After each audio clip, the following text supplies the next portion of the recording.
Bienvenue au château de Sarzay. Nous nous trouvons ici dans le centre de la France, près de Châteauroux. Nous sommes arrivés ici il y a 40 ans. Mon père a acheté le château et depuis toutes ces années, on s'affaire en famille à restaurer le château et essayer de remettre le château dans un état le plus proche possible de l'origine. Et mon père va vous faire la visite du château et vous faire découvrir tous les travaux qui ont été réalisés et les améliorations qu'on a pu apporter au site. Bonjour à tous, je suis très heureux que vous soyez présents dans mon domaine où se trouve un des plus beaux châteaux forts du monde. Vous allez le découvrir et vous allez comprendre pourquoi je parle comme ça. On va comprendre au fil des passages que c'était quand même d'une grande importance. Il y avait à l'origine 38 tours. J'en ai restauré 6, 4 dans les douves, celle de l'entrée, et je connais l'emplacement d'autres tours, mais pour l'instant, faut patienter quelque peu quand même, parce que j'en ai quand même rencontré des épreuves, parce que moi je viens de la banlieue, du 93. Pour avoir une mutation, je me suis retrouvé releveur de compteur, je travaillais à l'EDF. Alors, ça la fout mal, quoi. Un châtelain, un releveur de compteur. Et puis j'ai toujours été un peu au pied de tous les travaux à accomplir. Alors ça dénotait quelque peu. Oui, depuis 40 ans que j'ai acheté le château. Bon, ça passe vite quand même, mais c'est un marathon sans fin. Et si tu t'arrêtes de courir, t'es disqualifié. Mais bon, la Providence m'a tout permis. Je vais vous faire voir tout ça, vous allez comprendre.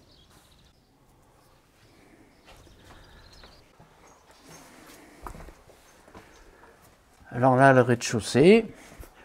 Ah, quand je suis arrivé, le rez-de-chaussée, c'était une porcherie, ils élevaient des cochons.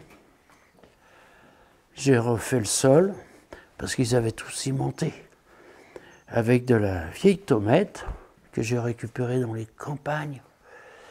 Les plafonds, celui-là, bon, il n'y avait pas de plancher. Et j'ai tout restauré.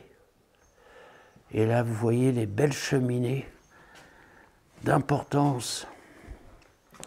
Vous voyez la grandeur. Et j'y ai taillé, puisque George Sand, dans son roman Le Meunier d'Angibault, décrit les armoiries sur les cheminées. C'est pour ça que j'ai retaillé celle-là, et l'emblème des 3 têtes de léopard tranchées. Et ça, c'est des pierres que j'avais rachetées en Bourgogne. Celle-là, elle était ici, elle était dehors. Alors donc là, il recevait les visiteurs. Bon, j'ai quelque peu meublé, et parce que au Moyen-Âge, les châteaux étaient meublés. Là, vous en voyez de beaux exemples. Là, j'y ai mis la statue de Jeanne d'Arc. Oh, c'est un prêtre de Tevet-Saint-Julien qui me l'a donné. Alors j'ai mis cela, parce que Jeanne d'Arc a dû venir ici, puisqu'elle a été jusqu'à Boussac. Donc elle est venue ici après la prise d'Orléans. Elle était un peu oisive, et elle est venue. Et de présenter sa statue, ça convient. Et elle a perdu son épée.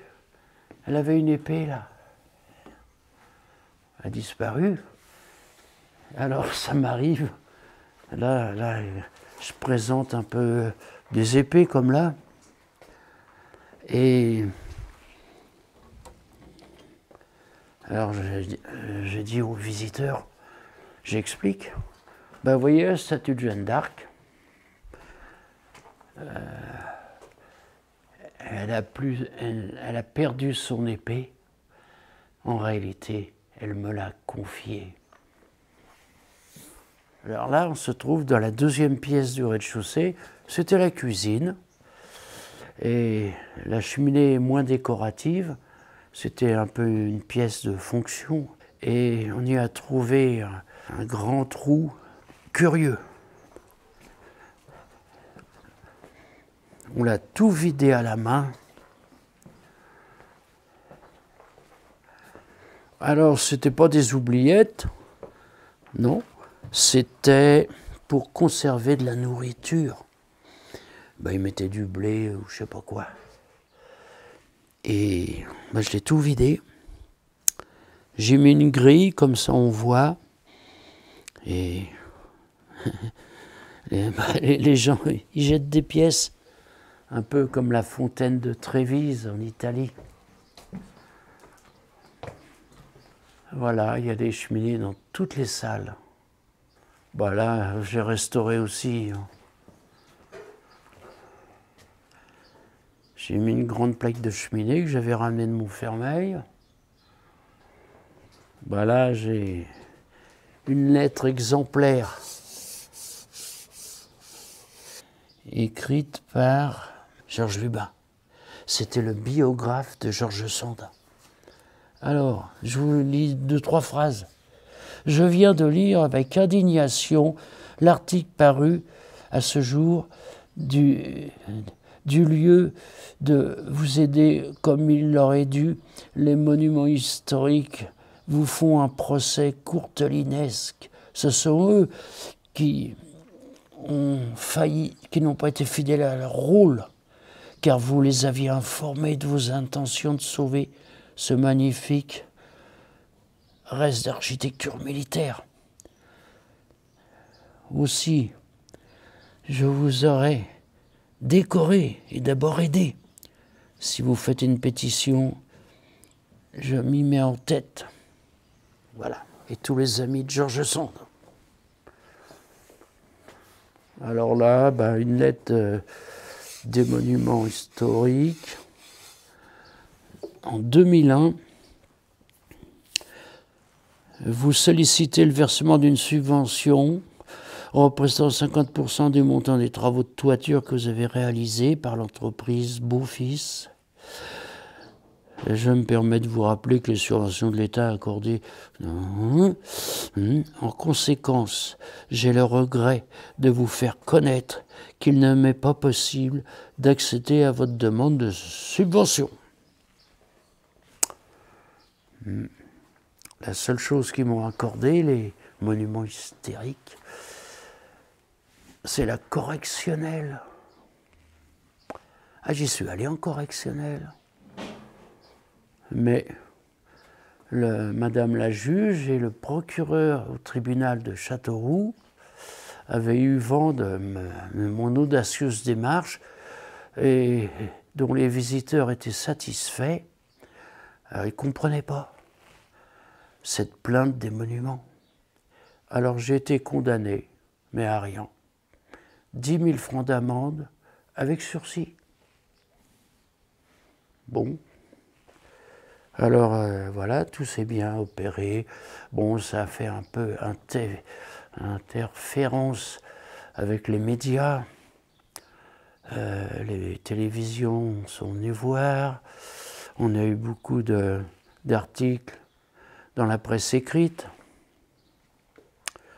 Et bah, depuis, tout s'est calmé. Maintenant, on découvre le château quasiment dans son état d'origine. Là, du rez-de-chaussée, on va gravir les marches de l'escalier et on va découvrir ces belles salles que j'ai également restaurées. Là, on se trouve dans une belle salle au premier étage, toujours ces imposantes cheminées. Bah là, c'est pareil, j'ai retaillé des pierres, j'ai refait le manteau qui avait disparu. Parce que dans tout ce que j'ai fait, j'avais des traces de ce qu'il y avait avant, qui avait disparu. Comme ces bancs en pierre s'appellent des bancs de veille pour surveiller. Eh ben, c'est des vieilles pierres que j'ai récupérées dans les campagnes, que j'ai retaillées. Bon, puis j'ai remeublé. Là, j'ai mis des meubles. Ça, c'est des lits. Parce qu'il y avait de la famille hein, qui vivait là. Les seigneurs, leurs enfants. Et là, on voit toutes ces belles poutres.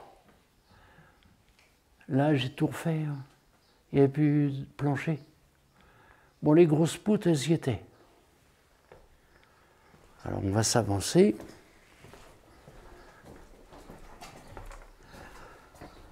Alors, encore une belle salle. Voilà, la cheminée était dégradée, mais j'ai restauré. Elles fonctionnent toutes. On peut toutes allumer les cheminées. Les enduits sont d'origine. D'origine. Bon, ben, dans quelques temps, j'essaierai de reboucher les trous là, qui sont abîmés.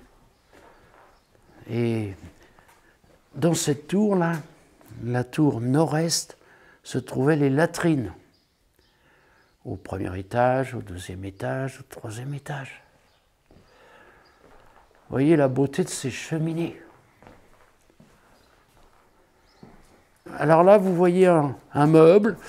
Ouais, il n'y avait plus de meubles au château. Hein. Et ça, j'ai trouvé ça dans les campagnes. Mais ça vient ça se voit au décor, ça vient de Bretagne. Et ça convient bien, là, comme ce lit, un lit à colonne. Voilà, on va continuer à grimper les marches. Là, vous découvrez, là, on est au deuxième étage. Vous découvrez encore une belle salle.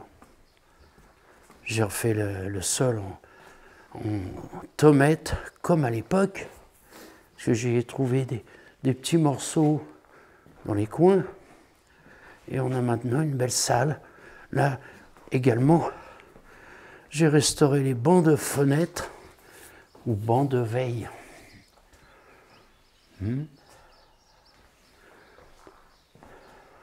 On y est bien. Il ne devait pas être frileux, hein, parce que bon, ben, à l'époque, il n'y avait pas de courant d'air. Et les cheminées étaient conséquentes. Ils s'y trouvaient bien. Ils ont vécu 4 siècles ici. Les Barbançois, c'est leur nom de famille. Et arrivé au XVIIe, c'était plus à la mode d'habiter un château fort. Donc ils ont vendu et ils sont partis au château de Villegongis. Et là, encore une belle salle. Là, c'est pareil, hein. Il n'y avait plus de plafond. Et ce beau carrelage, là, vous voyez cette belle fenêtre, hein. J'ai remis toutes ces vieilles pierres. Il n'y avait plus rien là. Là, ces trous dans cette table, c'était pour casser les noix. Et puis, il faisait de l'huile de noix. Non, il manquait de rien. Tout le monde s'activait. Bon, les gens du château, c'était les gardes et du personnel. Là, un beau buffet que j'ai également trouvé dans la région. Buffet 17e. Et toujours ces lits à colonnes. On va gravir les marches. Là, on pénètre au 3e étage. Là, c'est pareil, on a tout refait. Les sols en vieilles tomates. Restaurer les cheminées. Vraiment une belle salle. Bon, j'y expose quelques armes qui pouvaient être des outils pour les charpentiers et autres. et qui servaient d'armes.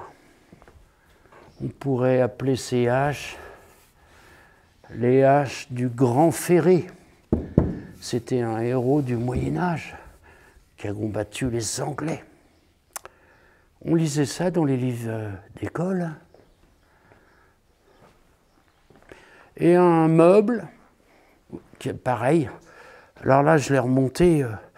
À l'époque, les planchers étaient pas faits. On avait mis un treuil et on a monté cette armoire. Elle est curieuse. Armoire 1. Premier lot pour Monsieur l'abbé. C'était les vêtements de Monsieur l'abbé. Armoire 2. Troisième lot pour les charges. Les charges, ça devait être les impôts, et les documents.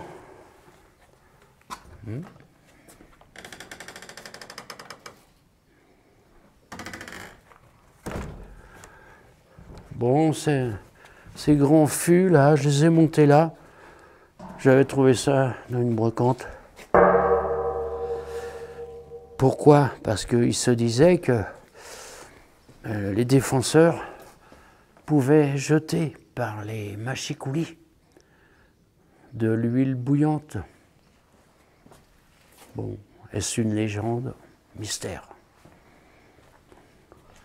Vous voyez, on s'y trouve bien dans cette salle.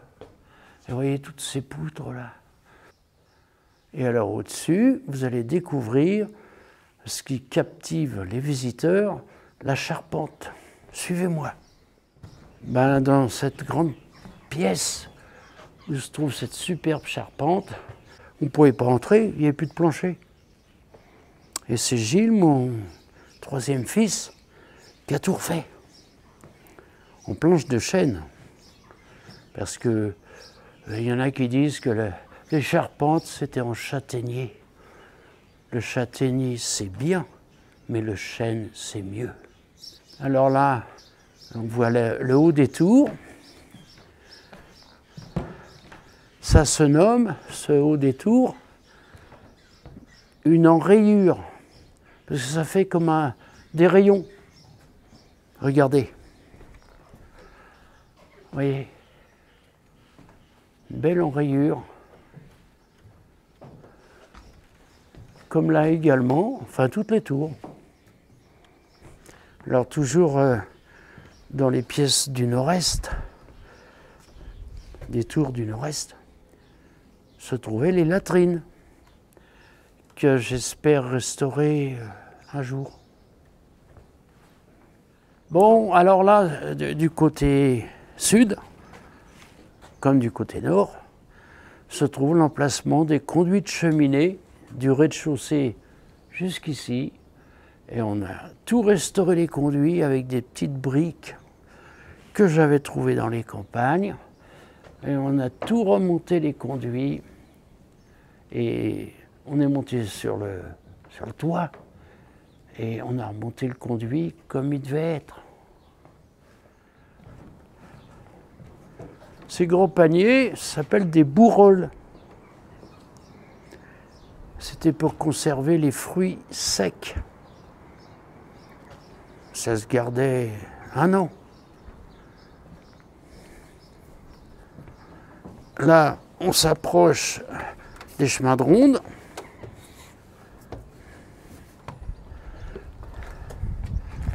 Ah, ça commence à faire haut.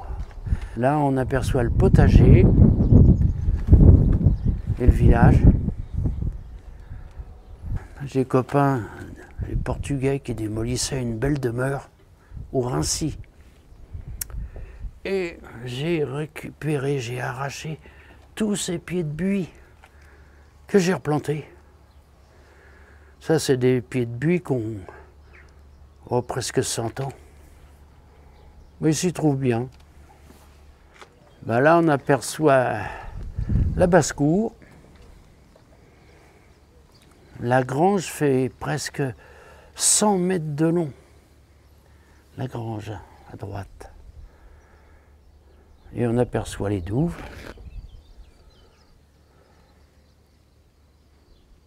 Voilà.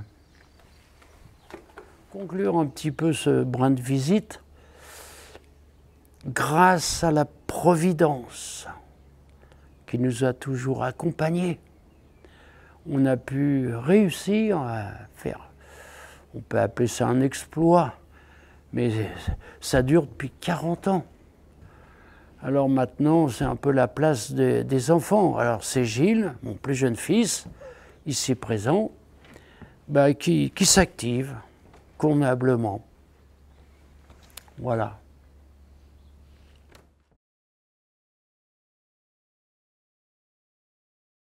Arrivé quand même ici, en 84, je suis préoccupé du château parce que le château, le rez-de-chaussée, c'est une porcherie, ils élevaient des cochons. Les étages, il n'y a plus de plancher. Ensuite, je me suis attaqué à restaurer les douves, parce qu'un château fort avec des douves en eau, c'est très rare. Et j'ai pris une entreprise au début, et on a retrouvé l'emplacement des murs au niveau du sol. Et je les ai remontés avec mes enfants, et l'eau est revenue. Elle est toujours là. Il pleut plus, mais l'eau est toujours là. Et donc j'ai remonté tous ces murs-là. J'ai remonté 4 tours, comme vous voyez celle-là, là, exactement comme c'était. Là, vous voyez le rez-de-chaussée de la chapelle. À l'étage, le logement du prêtre, le chapelain. Et au deuxième étage, une salle de garde. Les gardes étaient postés prêts à contrecarrer les invasions. Là, j'ai tout refait aussi. Hein. La chapelle, elle est mignonne. Petite chapelle fortifiée. Si vous voulez vous en approcher.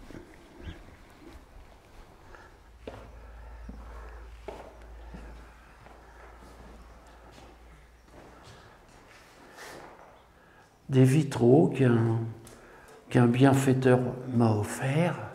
Le sol, cette belle tomette médiévale. Ça venait du château de Pomponne, qui a été transformé en caserne de CRS. Et ce beau carrelage, il a bien pris sa place. Et il y a les meurtrières sur tous les angles, comme vous pouvez le voir. Là, on prenait en enfilade. Là aussi. Là-bas, là-bas. Et la chapelle a retrouvé un petit peu son allure authentique.